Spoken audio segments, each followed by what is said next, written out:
টাঙ্গাইলের সোরাতৈল এলাকায় ঢাকা-টাঙ্গাইল মহাসড়কে রড বোঝাই একটি ট্রাক নিয়ন্ত্রণ হারিয়ে উল্টে গেলে নিহতের সংখ্যা বেড়ে ১৭ জনে দাঁড়িয়েছে। এই ঘটনায় আহত হয়েছেন আরও অন্তত ১০ জন। আহতদের টাঙ্গাইল জেনারেল হাসপাতাল সহ বিভিন্ন হাসপাতালে ভর্তি করা হয়েছে।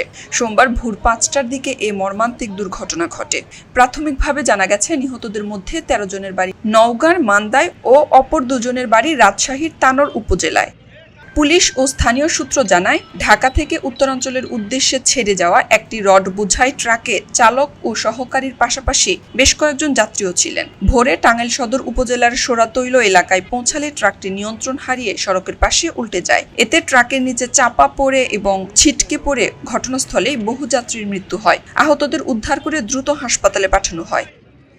দুর্ঘটনার খবর পেয়ে পুলিশ, ফায়ার সার্ভিস ও স্থানীয় বাসিন্দারা উদ্ধার কাজে অংশ নেন। ট্রাকের নিচে আটকে পড়াদের উদ্ধারে কয়েক ঘন্টা অভিযান চালানো হয়। গুরুতর আহতদের মধ্যে কয়েকজনের অবস্থা আশঙ্কাজনক হওয়ায় মৃতের সংখ্যা আরও বাড়তে পারে বলে আশঙ্কা করা হচ্ছে। আমরা ধারণা করছি প্রাথমিক অবস্থায় যিনি ট্রাক চালক ছিলেন তিনি নিয়ন্ত্রণ হারিয়ে এই দুর্ঘটনাটা ঘটে।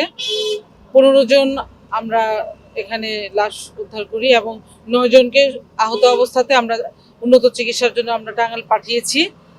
আর লাশ শনাক্তকরণের জন্য তাদের সাথে যে পরিবার আছে তাদের সাথে যোগাযোগ করার চেষ্টা করা হচ্ছে। আমরা খুব শীঘ্র আশা করি যে লাশগুলো শনাক্ত করতে পারবো এবং পরিবারের কাছে আমরা বুঝিয়ে দিতে পারবো।